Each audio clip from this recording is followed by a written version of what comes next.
So many riders thoroughly enjoy canter and they do a great job when they're going in straight line.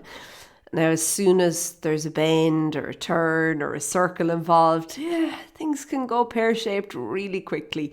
And so often those riders fall off to the outside, okay? That's what I want to talk about today, how you can keep more balanced and consistent inside of the canter, especially around bends and corners.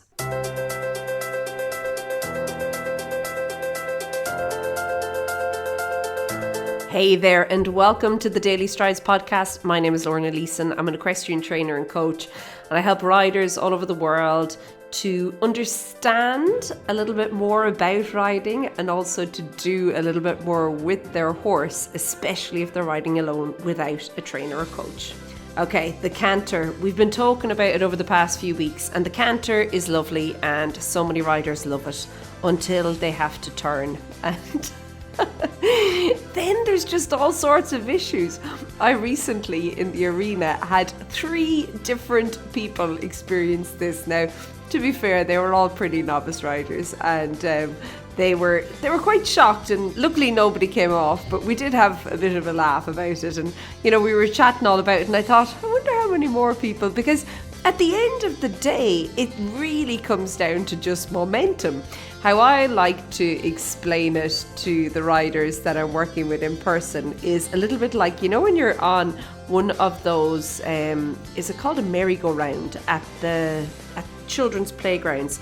It's the thing, it's like a circle thing, and the kids can either stand or sit on it, and somebody pushes it and it goes faster and faster and faster, and they just sit there, and eventually it runs out of steam and it slows down, okay?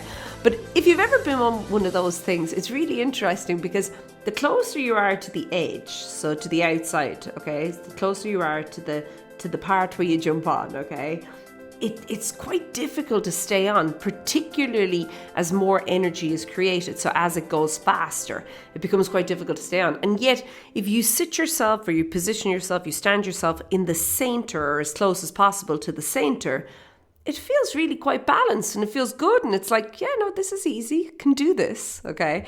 And the canter is the same. Now, why is the canter like a merry-go-round? Well, it just comes down to, I feel, the momentum, okay? And when there is that added energy, that added momentum, and of course the past few weeks we've been talking about how for many novice riders getting into the canter can be not the most clean, and if you want effective or efficient transition that they might ride, okay, so they end up maybe getting there a little haphazardly, and things are gone a little awry by the time they find themselves in the canter. Things are already unbalanced. But then from there, you also have this kind of sometimes the saddle knocking the rider due to maybe ineffective riding through the stride of the canter itself. Okay, we spoke about that last week. And then when you combine that with that extra maybe energy, the extra speed that we often encounter in the canter, this is where you get this momentum. And as I said, for the most part, riders are great when they're going in a straight line. It's the darn turns, okay? That just like the merry-go-round, it kind of pulls you. It's like this magnetic effect to the outside, okay? Kind of momentum pulls you out. And the horse, maybe think about it this way. The horse is on the left rein, it's going left, and you just have this inexplicable need to go right, and it's like your whole body and your mind might be saying no, like straighten up, but your body is like no, we'll go this way, and it's like you're being pulled by some invisible force. And of course, the inevitable very often happens for so many riders in that they actually totally lose control of the situation and they fall off. And it's not nice, it's not good, but it happens. And what I want to talk about today is how you can begin to straighten this up. Now, first and foremost, what I would pay a lot of attention to is actually how straight you are in the saddle. I'm going to link to a couple of different episodes on this that I've done in the past, but if you have any sort of crookedness, if you have any sort of issues where you're lopsided in the saddle, as soon as more energy is applied, okay, or more pressure, you can look in it either way, okay? So there may be either more collection or just more speed or whatever. It makes no difference, okay? As soon as there's more put into the container that makes up you and your horse, or you and your horse make up, okay? Any issues are going to be amplified. They're going to, like, this big spotlight's going to be put on them, like, look at that. And they just become so much worse. And it's like, hey, why does this only happen when I canter?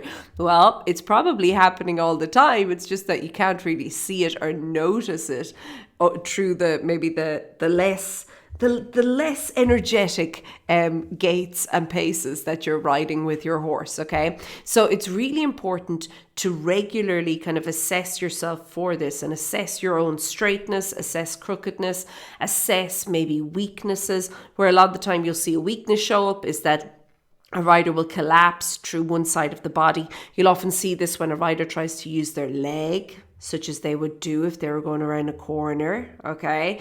And maybe they want to use their inside leg or their outside leg. And because of a weakness there through that leg, because it's lacking the same amount of strength as the other leg, they almost like grip up and then they collapse through the body to try and compensate for what is actually going on. So it is really important to notice all these things about yourself.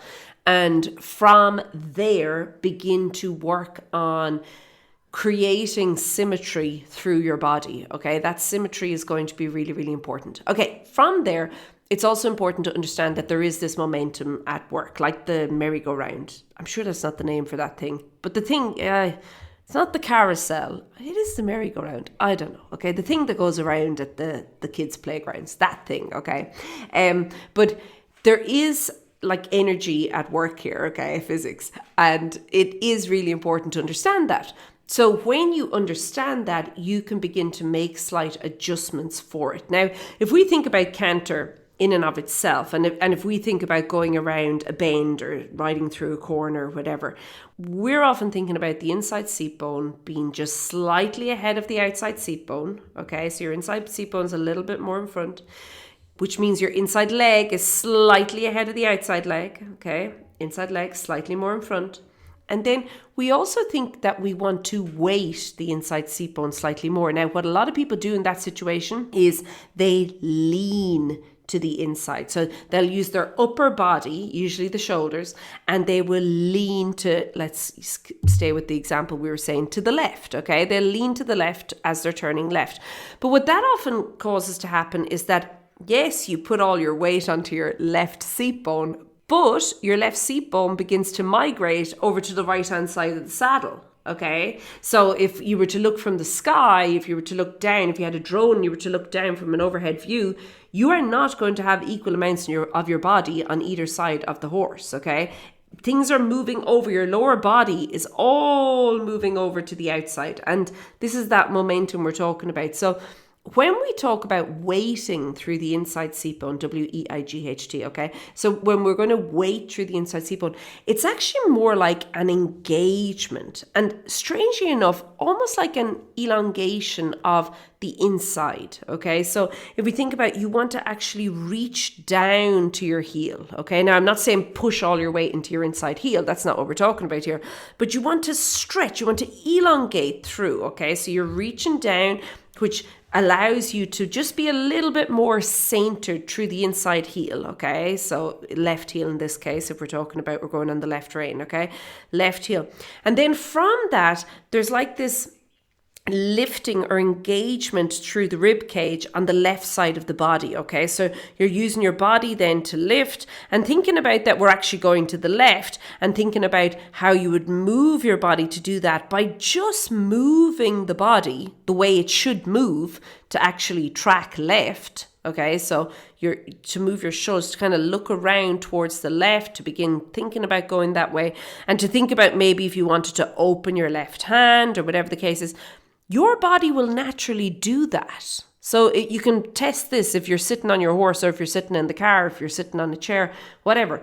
If you're standing up, test it, okay? Think about like elongating through the left-hand side without actually stretching and doing that in footy I have visions of people going around now with their left shoulder touching off their left ear. No, that's not what we're talking about, okay? But you want to just elongate through. And think about now if you were to turn left, so just kind of mimic that movement right now. Can you feel that engagement and that kind of that lengthening through the inside of the body, which is the left side of the body, if we talk about it that way?